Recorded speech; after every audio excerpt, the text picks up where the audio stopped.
क्या आप अपनी फीलिंग्स को अच्छे से समझ पाते हैं या अपनी फीलिंग्स में उलझ जाते हैं? दुनिया में बहुत ही कम लोग ऐसे मिलेंगे जो अपनी फीलिंग्स को अच्छे से समझ पाते हैं, लेकिन जो भी अपनी फीलिंग्स को अच्छे से समझ सकता है और इन फीलिंग्स को अपने हिसाब से बदल सकता है, वो जिंदगी में बहुत खुश रहता है। आश्चर्य की बात यह है कि ये इतना जरूरी स्किल ना तो आपको स्कूल में सिखाया जाएगा और ना ही घर में, तो बहुत संभव है कि आप अपनी फीलिंग को अच्छे से नहीं समझ पाते हैं। इस वीडियो के खत्म होने तक आप अपनी फीलिंग्स को और अच्छे से समझने लगेंगे।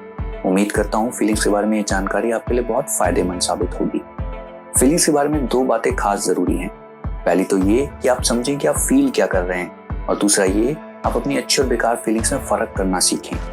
यहाँ एक बात क्लियर करने की ये है कि आप अच्छी और बेकार फीलिंग्स का मतलब पॉजिटिव और नेगेटिव फीलिंग्स ना समझें। अधिकतर हमें यही एडवाइस मिलती है कि हमें हमेशा पॉजिटिव रहना चाहिए और कभी नेगेटिव नहीं फील करना चाहिए।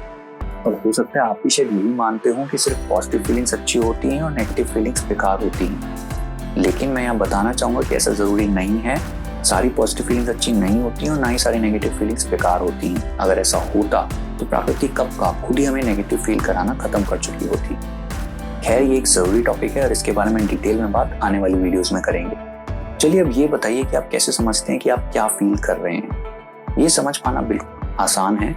आप सिर्फ खुद से ये सवाल कीजिए कि मैं क्या फील कर रहा हूँ या कर रही हूँ। जिंदगी में खुश रहने के लिए सबसे पहला कदम यही है। जितने अच्छे से आप समझ पाएंगे कि आप क्या फील कर रहे हैं, उतना ही ज्यादा आप अपनी बेकार फीलिंग से पार पाने के काबिल बनेंगे। अब दूसरी बात समझने की ये है कि आप जो फील कर रहे हैं वो आपके लिए अच्छा है या बेकार। ये समझ पाना बिल्कुल भी आसान नहीं है। आप जो फील कर रहे हैं वो आपके लिए अच्छा है बेकार, इसको समझने के लिए दो बातें हमेशा ध्यान में रखिए।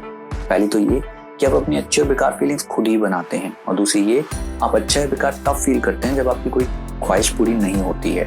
ये बहुत जरूरी है कि आप अपनी अच्छी और बेकार फीलिंग्स में फर्क करना सीखें, और आप ऐसा करना सीख भी सकते हैं। हो सकता है शुरू में ऐसा करना आपको थोड़ा मुश्किल लगे, लेकिन प्रैक्टिस के बाद आप अपनी अच्छी और बेकार फीलिंग्स में फर्क करना सीख जाएंगे, और ये काबिलियत आपको खुश रहने में बहुत मदद करेगी।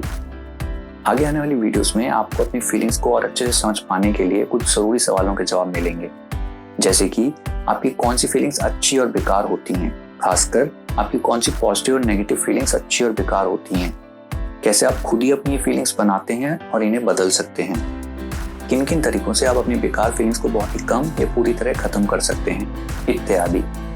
अब आपके लिए एक प्रैक्टिस एक्सरसाइज, आप अभी कैसा फील कर रहे हैं नीचे कमेंट करके बताइए। इसके अलावा मेरा ये मानना है कि हमारे स्कूल एजुकेशन सिस्टम को सुधारने की बहुत ज़रूरत है।